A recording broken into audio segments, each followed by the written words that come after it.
In this lesson, we finish off studying tree diagrams. There's two examples I just want you to watch and make sure you're happy with, and then the last one I'll tell you to take down your notes. I'll give you some warning for that. So Alan has to attend a meeting on Monday and on Tuesday. The probability that he is late for a meeting is 1/8. The tree diagrams would have been drawn for us. So the chances he's late for the Monday meeting is 1/8, and then goes to Tuesday, chances he's late again is 1/8.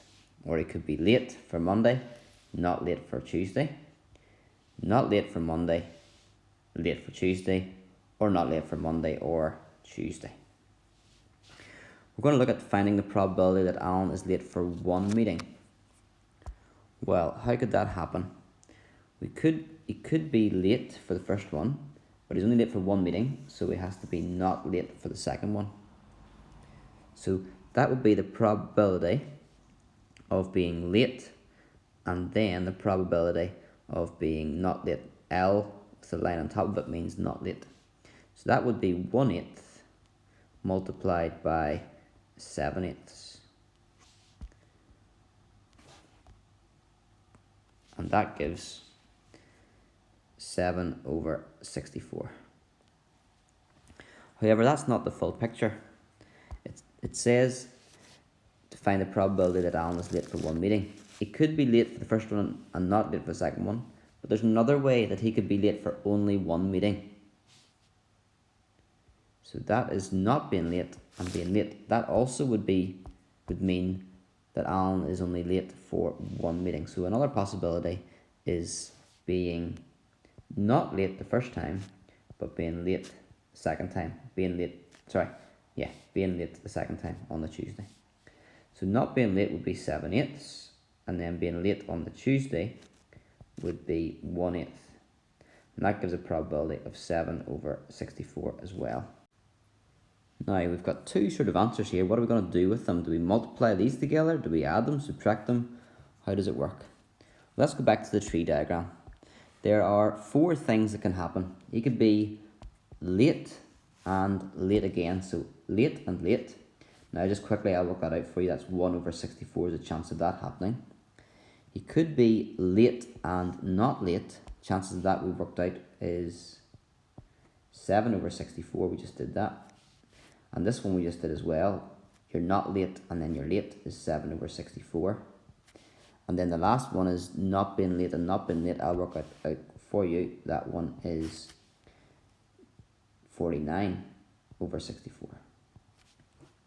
Now they are all the possible outcomes.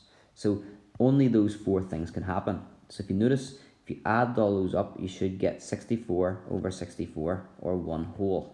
Okay? When more than one thing can happen, we can add the probabilities because that gives us more likelihood. Okay? If I said to you, he has to be late on the first time and not late the second time, the chances is 7/64. But if I make the question more vague and just say he has to be late for one, then that's going to make it easier or more likely that that could occur, because now you've got two ways of it happening, which makes the probability more likely, which means we can add the probabilities. If you multiply the probabilities, you would actually get 49/64 squared. You would get 49/4096, so a smaller probability. So it's more likely that it's going to happen because there's two ways of it happening. So we add the probabilities. So let's go back to the start. The probability that he's late once is the probability is late and not late. Or, remember the word or, we use add, we could make that a plus, and then probability is not late multiplied by the probability that is late. So just to expand on this plus as well, these are mutually exclusive events. Either this one happens or this one happens, but they cannot happen at the same time. It's either this or this. And because of that, because they're mutually exclusive events, we can add the probabilities together. So we add the 7/64 and 7/64, and that gives us 14/64, which simplifies to be 7/32. Okay, let's try this again with a different example. Same idea. Marcus plays 2 games of tennis. For each game, the probability that Marcus wins is 0.35. A probability tree diagram is drawn below. So we've got Marcus winning and winning. He could win and lose, lose and win, lose and lose. I don't know why I've written does not win. Just, yeah, anyway. Maybe they're talking about it could draw as well, but usually tennis is a win or a lose game. Find the probability that Marcus wins a game and loses a game. So probability that he wins and loses. So you'd think that's a probability that he wins multiplied by the probability that he loses in the first game, which would be this first branch. He could win the first one and then lose the second one. 0.35 multiplied by 0.65, which is an awkward number, 0.2275. But if we read the question again, very subtly, not trying to trick you, but it is very subtle. Got to study the English language. Find the probability that Marcus wins a game and loses a game. It doesn't say that he has to win the first one and then lose the second one. So there is actually 2 ways that you could win a game and lose a game. You could also lose the first game, but then win the second game. That would also mean that he wins a game and loses a game, just not winning and then losing. So the word then is not in there. So the order we can switch around. So we could say that, okay, he could win and then lose, or, so we put a plus in, he could lose the first game and win the second game. So if he loses the first game, that's 0.65, and if he wins the second game, that would be 0.35, which is also 0.2275. And if we add those together, that gives 0.455. Okay, so if we read the question, we need to make sure how many ways can we get the answer. Winning a game and losing a game, there were 2 possible outcomes.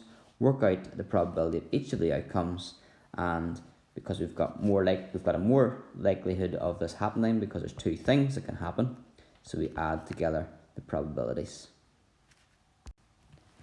Okay, so hopefully those first 2 examples have helped you figure out a little bit about it, and this is our last chance to get this into our brains. You've already got this example in your notes, so it's already been taken down, and you've done part A and part B. All you need to do now is write down part C. The question for part C is to find the probability of choosing a red sock and a blue sock. So that's what we're going to try and work out. We've got the tree diagram here about picking a red sock in the first bag, picking a red sock in the second bag. So just to recap this diagram, the first bag has 2 red and 1 blue, and the second bag has 3 red and 2 blue. So how are we going to work out the probability of a red sock and a blue sock? Probability of red and blue. Again, you'll notice it doesn't say that it has to be a red sock out of bag A and a blue sock out of bag B. So you could pick a red in bag B and maybe a blue in bag A instead. So it's going to be the probability of getting red in the first go and then blue in the second one. That's one way it could happen. I'll put that in yellow. Go red and then blue. So that's that possibility. Then we have to also consider the possibility that if I put it in green, you get blue first and then red. So that's the probability of getting blue and then getting red. Notice again the language I'm using. I said blue and then red, so and was the multiply statement. And then I said this could happen Or this could happen. So we add when it's an or statement, we multiply when it's an add statement. So let's work out these. Probability of getting red on the first one following the yellow is 2/3. Blue on the second go is 2/5. Then blue on the first one is 1/3, and red on the second is 3/5. Now, sometimes you can simplify fractions, but in this case, I would just multiply the numerators and denominators, and that will make it easier for us. So 4/15 is the chance of getting red first and then blue. 3/15 is the chance of getting blue and then red. So altogether, that makes a probability of 7/15 of getting one red sock and one blue sock, regardless of the order.